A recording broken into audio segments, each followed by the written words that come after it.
고린도전서 2장 12절 13절입니다.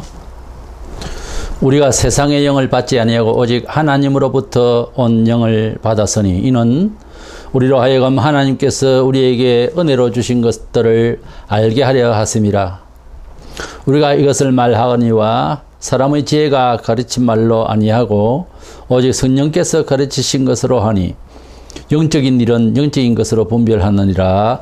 아멘. 본문 13절에 오직 성령께서 가르치신 것이라는 표현이 나옵니다. 기독교 신앙은 성경 진리를 토대로 믿는데 여기에는 반드시 성령님께서 지각과 감동을 주심으로써 말미암아 신앙이 되는 것입니다.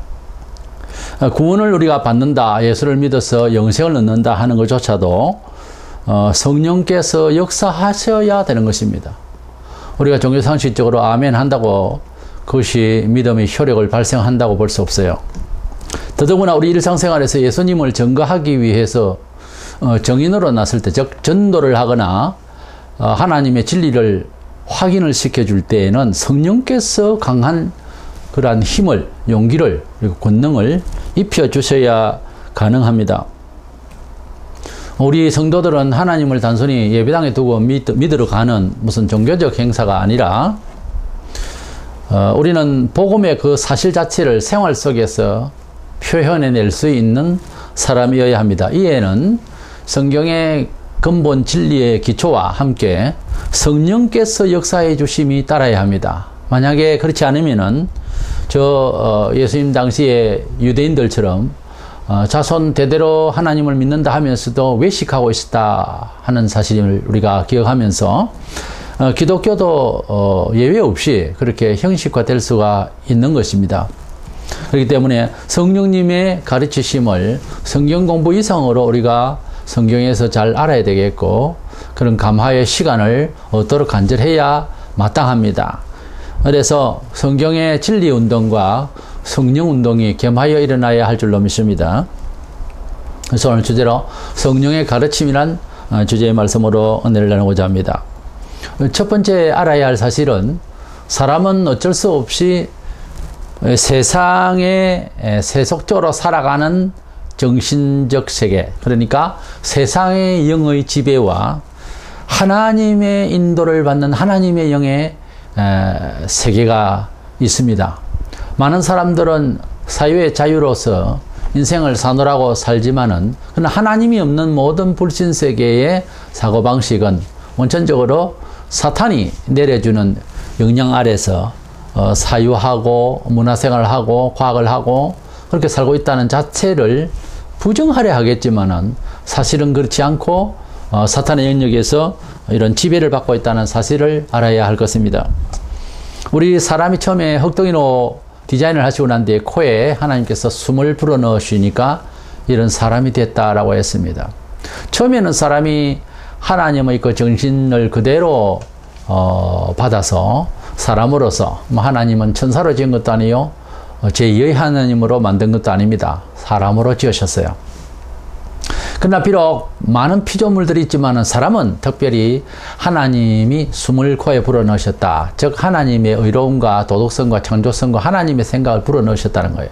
하나님의 생기를, 생명력을 불어넣으셨다는 거예요.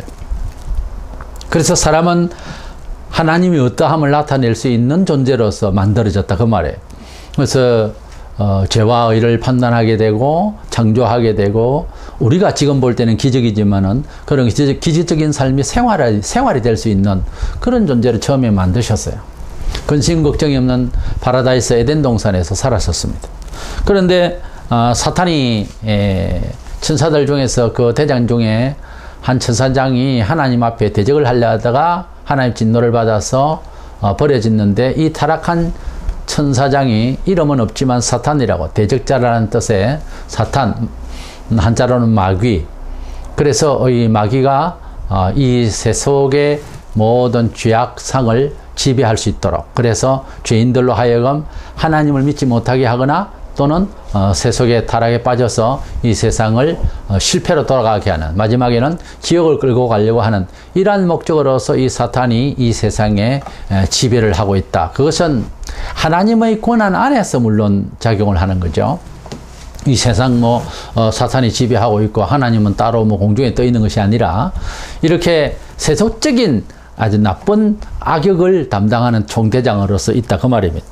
이래서 이 세상에 죄가 들어와서 아담과 하와가 하나님께서 먹지 말라고 하신 동산 중앙에 있는 실과를 뱀 속에서 들어가서 미혹하던 그 사탄의 소리를 듣고 먹고 난 뒤에 원죄로 말미암아서 이웃의 도덕적인 침해를 가했다든가 이런 문제가 아니고 하나님의 말씀을 어겼다 그 말입니다. 그래서 사탄의 영향을 받아서 그때로부터 가인과 아벨의 전쟁과 함께 아담과 하와의 그 인류 조상의 모든 후손들이 죄로 말미암아서 고통을 받게 되는 이러한 세월을 계속해서 살게 된 것입니다. 우리 사람은 그 이후로부터 제일 처음에 이러한 사탄의 악 영향을 받았기 때문에 그 경험으로 말미암아서 계속 죄는 여러 모양 형태로 번식하게 된 거죠. 그래서 사람이 심리적으로 보면은 선을 쫓는 것보다 죄를 쫓는 것이 훨씬 민감하고 사람이 그럴 수밖에 없습니다. 계속 인류사는 전쟁사라고도 하고 죄의 역사라고도 할 수 있습니다. 이래서 사람은 온갖 것 죄를 다 짓고 또 그 하나님의 명령 잊어버리고 그래서 다른 것을 신이라고 하는 데까지 이르러서 우리 심령은 하나님을 스스로 발견할 수가 없어요. 우리가 최소한도 확실히 신뢰할 수 있는 2, 300년 전의 그런 문헌을 통해서 그 시대의 상황을 우리가 면밀히 조사해 본다면 그것은 아주 오래된 것은 또 신뢰도가 좀 떨어지니까요. 근데 그렇게 찾아보면 하나님을 스스로 개인적으로나 동네 사람이나 하나님을 성경에 말하는 그 하나님을 찾으려고 애를 썼다든가 이런 흔적이 절대 없습니다. 동서고금을 통해서 스스로 하나님을 찾을 수가 없게 되어버렸어요. 이렇게 되어졌을 때에 하나님께서 아들 예수 그리스도를 이 세상에 주셔서 복음을 통하여 또 다시 하나님의 음성을 듣고 또 하나님께서 우리 사람을 구원하시는 소식을 듣게 된 것이죠. 이 복음을 통해서 예수 그리스도를 믿게 되면은 하나님의 영을 동시에 받게 된 것입니다. 본문 12절 우리가 세상의 영을 받지 아니하고 오직 하나님으로부터 온 영을 받았으니 그랬어요. 세상의 영, 하나님의 영 이렇게 구분되어 있습니다. 세상의 영이라면 무엇인가? 바로 사탄의 영을 말합니다. 세속적인 영, 세상을 주관하는 영, 그 영을 지배를 받지 아니하고 하나님으로부터 오는 영을 받았다 그랬어요. 우리 예수 그리스도를 믿는다고 하는 나의 의지적인 결단에 앞서서 하나님께서 우리를 불러주신다는 그러한 하나님의 부르심에 대한 이론도 있고요. 또한 그 하나님을 만나게 될 때 우리의 심령이 그냥 사람의 정신이 아니라 성령께서 우리를 감화하셔서 하나님께서 예비하신 이 구원의 길을 들어설 수 있는 마음을 열게 되고 접하게 되고 감동이 되어지고 깨달아지게 되는 것입니다. 그래서 성령께서 우리로 하여금 하나님을 알게 하시고 예수 그리스도를 믿게 하신다고 하는 사실을 성경에서 볼 수가 있어요. 그때로부터 성도들은 하나님이 지배하시는 하나님이 인도하시는 영적 지배를 우리가 받게 되는 거죠. 성경을 읽고 성경의 교훈을 따르겠다고 마음다짐을 하고 억지가 아니고 좋게 여기고 옳게 여기고 확신을 여기고 즐겁게 따라가고자 하는 의지가 생겼고요. 또 예배를 통해서 꾸준히 하나님의 교훈을 계속 듣게 되고요. 또 우리가 스스로 기도하고 찬송하고 그리고 묵상하고 간절한 가운데서 성령께서 우리에게 또 회개하는 심령 또 겸손히 충성하는 이러한 활동 속에서 성령께서 계속 우리를 새롭게 속사람을 강하게 해주시고 하는 가운데서 이끌어 주시는 그래서 진리 가운데로 우리를 든든히 살게 하시는 그런 놀라운 역사를 성령께서 하시는 것입니다. 그러나 이 세상은 여전히 불신앙의 세상에서 역사하는 영이 가득합니다. 특별히 예수 믿게 되면은 더더구나 이 악한 영이 우리의 근성, 죄의 근성을 통해서 하나님을 믿는 것을 절제하게 하고 안 믿게 하고 또 반박하게 하기까지 하는 이러한 시험들이 생길 수가 있어요. 예수 믿는 사람은 귀신의 영향을 받지 않거나 사탄의 영향을 받지 않는 것처럼 생각하는 것은 잘못입니다. 오히려 더 우리를 많이 괴롭히려고 하고 하지만 끝내 우리는 승리할 수밖에 없는 우리 대장 예수 그리스도의 이름으로서 그들을 이길 수가 있도록 약속해 주셨습니다. 이 점을 우리가 믿어야 되는 것입니다. 미리 겁을 내고 미리 이제 우리가 하나님 편에 설 것이냐 마귀 편에 설 것이냐 우리 순전히 우리 의지에 달렸다는 이런 낙심할 수밖에 없는 연약한 생각으로서 우리 자신을 스스로 믿지 말고 우리 영혼의 실태와 또 우리 영혼이 승리할 수가 있는 그 미래에 대한 나자는 하나님께서 이미 승리케 하신 마련되신 해주신 이 예수 그리스도를 통한 구원 이것을 우리가 확신을 하면서 사탄을 대적하고 악한 영들의 모든 작용을 대적할 수가 있는 그런 마음이 있어야 되는 것입니다. 이것은 어떤 개인적인 의지나 용기 대담성 이런 문제가 아니고 그것은 우리가 이용해야 되는 우리의 스스로의 가진 어떤 각 나름대로의 역량이겠지만 그 역량을 믿고 믿는다는 것이 아니라 하나님의 약속을 믿는다는 거예요. 하나님께서 계시하시고 언약하신 그 약속을 그렇게 굳게 계속해서 의지해야 된다는 것이죠. 그런 특권을 우리가 받았어요. 우리는 하나님의 자녀로서 이 세상에 이제 허락을 받은 거예요. 이 천지 만물 다 심판하는 것 한국에서 판단하는 것과 저 서양에서 판단하는 것은 다를 것 아닙니까? 근데 이 옳지 못한 이 판단의 세계를 확실히 판단해 줄 분이 우리가 하나님이라고 할 적에 그 하나님께서 심판하시는 분이신데 그분이 우리를 예수 그리스도를 믿는 자를 심판하지 않겠다고 약속하신 이 약속 자체를 믿어야 되는 것이 기독교의 복음의 핵심 진리인 것입니다. 이래서 이 세상에 악한 영은 불신세계에서 여전히 그렇게 작용을 하고 있는데 불신자들은 이것을 감지하지 못하게 되어 있습니다. 마치 북한에서 어릴 때부터 민주주의가 있는 건지 인간의 어떤 그 사유의 세계 자유함이 우리에게 인권적으로 이것은 신이 부여한 것인 줄 모르는 거예요. 자기 인권이 유린당하는 줄도 모르고 공산체에 있는 것입니다. 그와 같이 이 세상에 태어나서 살아가는 모든 각 시대와 각 지역의 관습에 따라서 인간이 그렇게 발달을 해 나간답시고 하지만 교육해 나가지만 결국 그 교육도 그 지역과 그 시대에 맞는 가치관에서 그렇게 사람이 굳어져 가는 거죠. 그렇게 영영 이 만물을 지으시고 내세가 있고 우리를 판단하시는 하나님에 대해서는 알 길이 없는 거예요. 그와 같은 것입니다. 이 사탄이 얼마나 나쁜 건지 우리 예수님께서는 이 세상에 이 사람들을 다 총체적으로 이렇게 괴롭히는 이 악한 사탄령을 요한복음 14장 30절에 보면 이 세상의 임금이라고 그랬어요.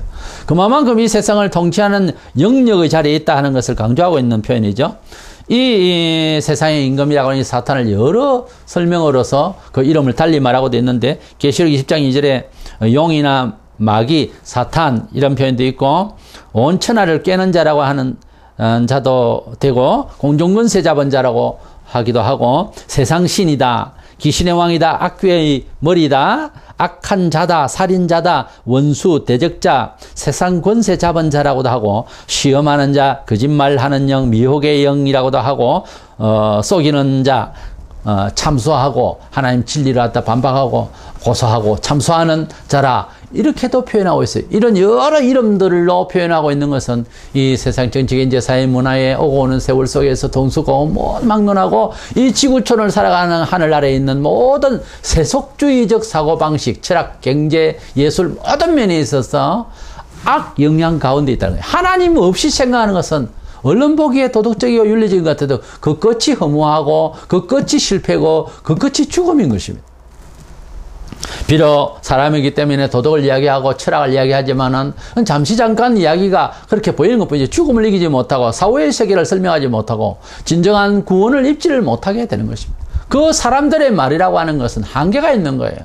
그래서 뭐 필요에 의해서 교육도 하고 어떤 집단적인 체제적인 이런 사상도 만들어내고 그렇게 컨트롤하기도 하고 하지만은 그러나 이 세상에는 온전한 것이 없어요. 우리 경험이 그렇잖아요. 민주주의, 공산주의, 뭐 수정자본주의, 자본주의 이런 그 정치 체제를 이야기하지만 이런 이데올로기라도 뭐 최선을 다해서 그렇게 취급을 하자는 것뿐이고 각 나름대로 그렇게 취급을 할 다 문제가 있는 겁니다. 민주주의는 민주주의대로 문제가 있는 거예요. 그래서 우리는 이 세상에서 참 바른 지혜, 그것은 사전적 의미로 절대 진리라고 하는 것은 찾을 수가 없어요. 이러한 가운데서 우리의 하나님은 아들을 주시고 그 아들을 통하여서 절대지 내가 그 길이요, 그 길이요, 그 진리요, 그 요한복음 14장 6절에는 원문에는 정관사가 있습니다. 그 진리고 그 길이고 그 생명이라고 했습니다. 내가 길이요, 진리요, 생명이고 그래서 그 예수 그리스도를 통하여서만이 완전한 우리 사람이 살아가는 법칙에 대해서 우리 사람의 존재에 대해서 사후의 세계까지 우리 인간의 실존에 대해서 신의 존재에 대해서 분명하게 이야기를 해주고 있습니다. 또한 삶의 과정에서 있어서 삶의 모든 처술에 있어서 그 삶의 향기에 대해서 삶의 행복에 대해서 분명하게 여러 가지로 교훈해 주고 계십니다. 이래서 하나님의 말씀대로 우리가 살아간다고 하는 것은 진리대로 산다라고 하는 것은 뭐 교회 왔다 갔다 한다 그 말이 아닙니다. 하나님의 진리는 우리가 잃어버린 모든 하나님의 형상, 즉 하나님께서 우리 사람에게 부여하신 그 삶의 법칙, 아름답고 기적적이고 창조적이고 아주 원만한 그러한 삶의 법칙을 성경에 기록해 주셨습니다. 많이 제법 두껍긴 해도 그 말씀 안을 들어가 보면 일맥상통한 그런 내용을 우리가 느끼게 되고 예수 그리스도를 중심해서 우리 삶을 어떻게 살아가는 것이 가장 어떻게 처세하는 것이 가장 아름답게 살아가는 것이며 승리로 살아가는 것인가 하는 것을 성경에 보여주고 있기 때문에 디모데후서 3장 15절 16절에 보면은 성경은 우리로 하여금 의에 이르고 구원에 이르고 지혜롭게 살아가는 구원에 이르는 지혜를 우리에게 주시는 말씀이라고 그렇게 말씀하고 있습니다. 그래서 하나님 말씀을 통해서 예수 그리스도를 먼저 발견하고 그것도 하나님께서 여러 교훈들 생활을 통해서 어떻게 잘 살 것을 주신 모든 말씀들을 통해서 우리가 승리할 수 있는 비법을 받게 되는 것입니다. 또한 거기에서 그 말씀을 쫓아 살아갈 때에 놀랍게도 성령께서 우리에게 조명하셔서 비춰주시고 알게 하시고 깨닫게 하셔서 우리가 하나님의 이끄심을 받는 것을 스스로 감지하게 됩니다. 이와 같이 세상의 영적 지배와 하나님이 인도하시는 이끄시는 영의 지배가 이 두 가지가 이 세상에 흐르고 있다고 하는 사실을 우리는 알고 있는데 불신자들은 부인하거나 알지 못하고 있죠. 그 다음은 두 번째로 우리 성도들이 성령의 조명을 받아서 어떻게 하면 참 잘 분별할 수 있을까? 하나님께서 진리를 주셨고 진리대로 산다고 하는 것은 구체적으로 뭐 주일날 교회 나가는 거라든지 여러 삶의 형식이 조금씩 어떤 때는 많이 다른데 어떻게 하면 이 말씀대로 진리라고 우리가 인정하게 되고 또 인정하고 싶고 그렇다면 성령께서 밝혀 알게 해 주시기를 기도해야 되고 성령의 감화를 우리가 받아서 이 진리대로 살아가는 이 삶의 과정을 우리가 이해해야 될 것입니다. 예수 믿고 산다는 것은 종교문화 상식적으로 생각하는 사람이 많아요. 주일날 삐끔 한번 왔다가 일부 예배 마치고 일주일 내내 안 보이는 사람, 성경 읽는 시간이 있겠어요? 그런 사람이 새벽에 기도를 하겠어요? 그런 사람이 뭘 하겠습니까? 그런 신앙생활은 정말 위험하고 말도 안 되는 신앙생활입니다. 신앙생활 가는 것이 뭐 교회 등록이나 하고 오가는 그런 차원으로 생각하는 것은 종교문화 상식이지 참된 신앙이 아닙니다. 기독교 신앙은 우상이 아니고 또 어떤 종교문화 생활단체적인 그런 생활이 아니라 실질적으로 우리 생활 속에서 예수님이 나의 생활의 주인 되시고 성령님께서 지혜를 주셔서 때로는 기적도 일어나게 하시고 하는 실질적인 이런 생활이 일어나야지 한 사실 속에 있는 것이지 막연한 뭐 미래를 이야기는 하고 그런 뭐 천국을 동화같이나 이야기하는 이런 삶이 아닙니다. 우리가 교회를 다닌다면은 성경의 진리에 대해서 초창부터는 잘 알 수가 없죠. 그러나 열심히 배워서 알려고 해야 되겠고 또한 우리가 연륜을 쌓는 가운데 중요한 것은 성령의 감화에 대해서 많이 관심을 가지고 성령 감화를 받아야 됩니다. 그래야 온전히 자기가 배우고 들은 바에 대한 진리를 사람들에게 증명할 수 있어요. 성령께서 우리에게 감화 감동하지 않으면은 자기 신앙 구축하는데 안전하게 자기 신앙 정체성을 확실시 하는 데는 성령이 없이는 불확실합니다. 본문 12절 13절 우리에게 은혜로 주신 것들을 알게 하려 하심이라 오직 성령께서 가르치신 것으로 하니 영적인 일은 영적인 것으로 분별하느니라. 우리가 하나님의 나라에 대해서 또는 하나님 백성으로 이 세상을 살아가는데 주로 사람들이 무슨 교훈적인 거나 윤리적인 거나 이런 것만 이야기하는데 하나님의 백성이 된다고 하는 말은 이제 하나님께서 처음에 아담과 하와를 지으셔서 죄 없이 풍족한 가운데서 살게 하신 그 하나님의 은총을 예수 그리스도 안에서 우리가 다시 찾아내는 회복하는 과정을 말합니다. 이런 회복하는 삶이 없이는 신앙이라고 할 수가 없어요. 말만 신앙인이고 하지 하나도 변화가 없고 물질적으로나 인격적으로나 지식적으로나 환경적으로 전혀 변화가 없이 5년 가고 10년 가고 20년도 가고 이런다면 그 사람은 예수를 믿는 사람 아니에요.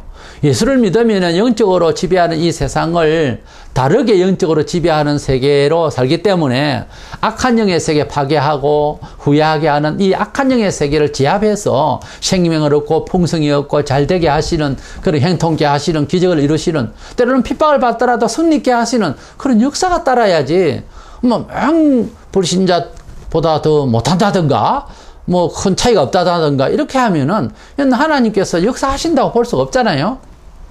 때문에 우리는 성령님의 충만하신 은사를 받아서 또 은혜를 받아서 우리 영적인 분별력을 가지고서 이 세상을 어떤 승리를 해야 됩니다. 죽음에서 일어나신 예수 그리스도의 그 역사적인 상황은요, 의미상으로는 그렇습니다. 세상의 죽음의 바닥에 깔려져 있는 것을 이렇게 세운다는 뜻이 있어요. 그러니까 성도들은 일어나야 되고, 세워야 되고, 힘이 있어야 되고, 강한 역사를 우리가 표출할 수 있어야 되는 거예요. 그렇게 못하는 것은 아직 능력이 없는 것이지 다른 변명을 하면 안 됩니다. 우리가 하나님의 자녀로서 또 우리가 하나님의 백성으로서의 그 역할에 대한 직무로서도 이 세상에서 우리가 당당히 생명력을 표출할 수가 있는 그런 창출을 할 수 있는 창조적인 삶을 살아야 마땅할 것입니다. 예수님을 믿는 것도 이렇게 성령께서 역사하셔서 예수님이 구주라는 것을 깨닫게 되는 것과 같이 우리 삶 자체가 성령께서 늘 감화감동 역사하셔야 되는 것입니다. 로마서 8장 2절에 보면 이는 예수 그리스도 안에 있는 생명의 성령의 법이 죄와 사망의 법에서 나를 해방하였습니다. 이것은 사도 바울이 예수를 믿어도 또 하나님의 참 부르심을 받아서 주님 부르심 받아서 사도이지만은 그러나 죄의 근성은 언제나 있어가지고 육신에 늘 매여서 괴롭히는 것입니다. 죄 짓고 싶지 않는데 자꾸 죄의 생각이 들어나니까 그리스도를 사모하는 마음이 괴로운 것입니다. 그래서 공부하다 그러고 그러나 예수 그리스도 안에서 이 하나님이 나를 사랑하시고자 했던 이 계획과 이 사랑을 무엇이 막으랴 하면서 용기를 내고 주님 앞으로 나아갈 때 성령께서 죄와 사망의 법에서 이 육신의 죄의 법에서 해방케 한다 그랬어요. 이것을 우리가 모든 성도들이 체험할 수 있어요. 우리가 죄 때문에 고민하고 갈등하고 괴로울 때에 우리 주님 앞에 나아가서 기도하고 회개하면요, 우리 마음이 무겁고 하던 것이 다 가벼워지고 은혜를 받을 수가 있습니다. 회개하면 사람이 바뀌고 또 인격적으로도 바뀌고 그래서 열심을 내어서 또 열심으로 삶을 잘 살아가게 되는 이런 변화를 체험할 수가 있어요. 바로 이것은 원리가 문제가 아니고 원리를 이루어지는 성령님의 역사로서 이것이 가능하다는 것이죠. 가령 사도들이 이제 예수님이 승천하시기 전에 3년 동안 이 세상에 교육을 받았습니다. 교육을 받을 때에도 기적이 일어나고 물론 했지만 가만히 살펴보면 사도들이 실수도 하고 게을르고 기도하려도 자고 그래서 아주 이래 가지고는 하나님을 증명하는 멤버로서는 부족하다 하는 것이 우리도 봐도 그렇게 보입니다. 그러나 사도행전에 들어가면은 그들이 예수님이 승천하신 이후에 아주 열흘 동안 아무 일도 하지 않고 아주 집중적으로 120명 정도 되는 사람들이 기도를 했어요. 그랬더니 주님께서 승천하실 때에 사도행전 1장 8절에 유언하시기를 오직 성령이 너희에게 임하시면은 권능을 받아서 증인이 될 것이라고 하는 이 예언의 말씀을 받았습니다. 그래서 예수님은 승천하셨고 자기들 보는 눈앞에서 그럼 이제 큰일 났습니다. 지금 사상은 들어있고 이제 부름을 받은 사람들이 이렇게 많아졌는데 어떻게 할 것이냐. 사람의 생각으로서는 알고 있는 것이지만 전하기가 힘이 듭니다. 로마 압제 치하에 있었고 기독 신자들을 예수 믿는 사람들을 이제 잡아가고 고소하고 하는 상황에서 예수도 죽였는데 가만두겠어요. 그런 때 그들은 열심히 기도했더니 오순절날 성령의 충만함을 받아가지고서 불의 해같이 나타나서 많은 사람들이 성령을 받으면 은사를 어떻게 받네 그런 것을 좀 연구를 많이 하기를 좋아하는데 그것보다 예수께서 이 세상에 오신 목적에 대해서 하나님의 구원의 역사에 대해서 내가 체험을 하고 또 사는 사람들에게 증거하는 이 증거 자체를 용기를 더해 주신다는 거죠. 목숨을 아주 걸고 아주 용기를 다해서 예수님이 구주다. 드로드라고 하는 큐리오스라고 하는 이 주라는 말을 그 당시에 정말 로마 치하에서 할 수가 없었어요. 시저가 따로 있는데 뭔 다른 사람이 주냐 또. 그러니까 그때 당시에 로마의 신을 또 사람으로서의 신 대접을 받는 이런 당대에 예수님을 내 주라고 생각한다라고 하는 고백을 한다고 하는 것은 지금 세월하고는 사뭇 다릅니다. 많이 달라요. 꼭 일제 때와 같은 그런 상황과 비슷한 것입니다. 거의 그러니까 예수님을 끝까지 믿을 것이냐, 안 믿을 것이냐, 뭐 예수를 주라고 할 것이냐, 말 것이냐, 이것은 단순한 이야기 아니에요. 이런 평화시대에 사는 사람들로서는 뭐 하든지 말든지 이런 식이지만 그때 당시엔 그것이 아니란 말이에요. 또 일제 때와 같이. 그와 같이 우리는, 우리 예수님께서 제자들을 3년 동안 가르치셨지만은 그걸로 안 되니까 성령님이 때가 되어서 임재하여 그들을 충만케 하시니까 예수님을 나의 구주로 고백할 뿐만 아니라 구주라고 증거하는 일에 당당하게 그러다가 죽기도 하고 잡혀가기도 하고 난립니다. 사도행전을 보면 아주 박진감이 넘치죠. 신앙은 사도행전적이어야 돼요. 신앙은 누구를 생각하는 사복음서의 그림을 연구하는 것이 아닙니다. 신앙은 그런 뜻도 있다고 하는 뭐 그런 예견적인 생각을 하는 구약 성경을 읽고 뭐 이렇게 지성을 가지는 것이 아닙니다. 역사관을 가지고 있는 정도로가 아닙니다. 사도행전적으로 아주 박진감 있게 우리 생활이 그렇게 돼야 되는 거예요. 뭐 로마서 이하에 뭐 여러 가지 서신서에 있는 논증이나 해대는 논증이 필요하지만 논증이나 해대는 사람이 돼서도 안 됩니다. 논증은 필요해요. 그러나 그 논증이 살아 박진감 있게 움직여 생활 속에 나타나야 되는 것입니다. 그래서 성도들은 사실은 참 신앙이 뭐냐? 사도행전은 행전적으로 사는 것이 신앙인이에요. 별것 없습니다. 아주 간단한 얘기예요. 예수를 어떻게 믿어야 되느냐? 사복음서에 있는 예수님 상을 그대로 받아들이면 됩니다. 어떻게 생활해야 되느냐? 사도행전적으로 하면 돼요. 그렇게 우리 하나님 앞에 열심히 살았던 사도들은 성령이 충만했기 때문에 알고 있었던 모든 것들을 가만히 갖고 있는 것이 아니라 이제 전파하고 같이 공유하고자 그렇게 나섰다가 뭐 거의 다 순교했죠. 그것이 그들의 만족이었고 그로 말미암아서 복음이 온 세상에 전파되어서 우리에게까지 온 겁니다. 이와 같이 기독교 신앙은 어느 어떤 사람이 도닦듯이 자기 혼자만 믿고 전도도 안 하는 것이 바른 것처럼 가만히 있거나 뭐 지성인이네 하면서 교회에서 뭐 중직제인은 뭐 직책이나 맡고 아무 일도 안 하고 기도하지 않고 폰만 잡고 있는 이런 거는 아니에요. 기독교라고 하는 것은 살아 움직여 역사하는 하나님 앞에 그런 활동이 보여야 되는 것입니다. 믿음이라고 하는 피스티스라고 하는 말은 원래 충성한다는 말과 같이 씁니다. 그 단어가. 그러니까 믿는다 하면 충성이 나와야 돼요. 충성이라는 말은 다른 말로는 증거한다는 거예요. 나의 가정부터 시작해서 내 개인의 삶의 모든 문화의 모든 경제활동의 삶 자체가 증거 자료가 되는 겁니다. 뭔 일을 하더라도 길을 걸어가는 것도요, 증거자로서의 걸음이 돼야 되는 겁니다. 아름다운 발이야 그랬거든요. 그러니까 우리가 걸어가는 것, 그 자체가 전도예요, 사실은. 그런데 희죽희죽 걷거나 볼 모양이 없이 걷는 것도 그것도 하나님의 뜻이 아닙니다. 그와 같이 우리의 삶 전체가 우리 하나님 앞에 영광을 돌릴 수 있는 삶이 되어야 된다. 그 말입니다. 로마서 8장 7절에 보면 육신의 생각은 하나님과 원수가 되나니 이는 하나님의 법에 굴복하지 않을 뿐 아니라 할 수도 없음이라. 하나님의 영광을 위해서 하나님의 일을 한다고 하는 이런 차원에 있는 사람들 더더구나 곤란할 때가 있습니다. 사람의 생각으로, 인간적인 생각으로 뭐 돈 많은 사람이 장로가 되거나 또 실력이 있는 사람이 목사가 되는 게 맞지 않느냐. 그런 식으로 만약에 종기 좋다는 식으로 그런 식으로 밀고 나가면 문제가 생겨요. 성령께서 허락하시면 좋은 것이 좋은 것대로 되겠죠. 그러나 성령께서 허락하시면 무식한 자도 들어서 지혜로운 척하는 세상을 부끄럽게 만드는 역사도 할 수 있어요. 그렇다고 해서 못 배우고 가난하고 찢어지게 괴로운 사람을 불러서 하나님 역사를 한다. 꼭 그쪽으로만 갈 건 없어요. 그렇다는 겁니다, 말이. 하나님께서는 세속적인 어떤 것을 가지고서 크게 역사하신다는 것이 아니라는 거죠. 다만 그것이 하나님 손에 붙들렸을 때는 다소 부족함이 있더라도 크게 역사하실 수도 있고, 붙들리지 아니하면은 아무리 괜찮은 것이라도 쓰임 받지 못하고 또 유용하지를 못하는 거예요. 그러니까 하나님께서 생각을 주셔서 성령께서 역사하시도록 하실 때에 우리가 하나님의 도구가 되고 우리 삶이 빛나게 되는 것입니다. 오늘날 사람들이 옛날보다 예배당도 멋지게 짓고 하니까 옛날보다는 훨씬 신앙이 좋은 시대인 줄 착각을 하고 있어요. 가만히 들여다보면 성령이 역사하는 것이 아니라 사람의 생각들이 역사하는 일이 너무나 많습니다. 오늘날 우리 한국교회가 그걸 지금 잘 알고 있어요. 빚을 내가지고서 예배당을 짓고 또는 내부 구조적으로 또는 교단적으로 전부 어지럽습니다, 지금. 왜냐하면 인간적으로 자꾸 하니까. 사람의 생각은 하나님의 일을 할 수도 없고 하나님의 일이 뭔지를 정확하게도 모르는 걸로 되어 있어요. 그러니까 하나님의 일은 하나님의 영이 아는 겁니다. 하나님의 영은 성경 진리 안에서 잘 알게 해요. 그러니까 이것이 하나님의 뜻이냐 저것이 하나님의 뜻이냐 이것이 사람의 뜻이냐? 이것도 분별조차 못한다면 무슨 교회가 교회 역사를 제대로 이루겠습니까? 오늘 이 한국교회 주소가 지금 현재 그런 상황에 있는 거예요. 무엇이 옳고 그름이 성경적인 입장에 있어서 제대로 구축이 안 되는 거예요, 지금. 잘 말하고 있던 사람도, 선생도 지금 교회사의 교수들도 이상한 소리를 해댑니다.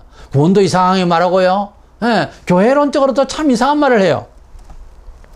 유태인이 당시에 그랬습니다. 유태인들은 뭐 자손 대대로 모태신앙이죠. 그런데 그들이 예수님 당시에 보면은 외식하는 자들이 예수님은 얼마나 그들을 저주까지 하셨어요. 외식한다는 말은 원래 외식이라는 단어가 배우라는 말이에요. 그러니까 흉내낸다는 거죠. 신앙 흉내내는 것은 차라리 안 믿는 것보다 더 못해요. 그러니까 예수님께서 얼마나 우시고 성을 보고 우시며 그렇게 예언하신 대로 서기 70년경에 결국 로마에서 불타서 예루살렘 성만 무너지는 것이 아니라 이스라엘 자체의 그 이스라엘 국호가 아예 2000년 동안 없어졌죠. 그러다가 1948년 5월 14일 해방을 했지만은 그러나 이스라엘은 예수 그리스도를 버림으로 하나님 아들을 버림으로 말미암아서 2000년 동안 엄청난 고생을 했습니다. 지금도 사실 고생하는 중에 있습니다. 유대인들처럼 그렇게 성전을 짓고 왔다 갔다만 한다고 해서 교회당에만 왔다 갔다 한다고만 해서 뭐 직분 받기 좋아하고 유대인들 제사장들 많았어요. 빼대 찾고 뭐 찾고 그런데 나사렛 촌돈에서 어떤 뭐 예수라는 사나이가 나타나가지고서 연합명 끌고 다니니까 저게 뭐냐 이런 식으로 우습게 봤던 거예요. 그래서 그들은 예수를 십자가 못 박혀 죽이는 것도 뭐 가단찮게 생각했어요. 그런데 이것은 문제가 그게 아니었습니다. 이것은 민족적으로 큰 범죄를 저지르는 상황이었습니다. 이것은 그들이 지금까지 들어왔고 지켜보지는 않았고 관심은 그렇게 희미했지만 다 들은 바 메시아였습니다. 오실 바 메시아를 죽여버렸어요. 그러니 이건 뭐 보통 문제가 아니죠. 우리가 죄 중에도요 정말 손을 대지 않아야 아주 무슨, 그래서 가톨릭에는 뭐 대죄 소재를 나누는데 그들의 교리가 뭐 옳다는 것이 아니라 중죄라는 것이 있어요. 아주 무서운 범죄에 속한다고 할까요? 죄도 죄질이 다 있어요.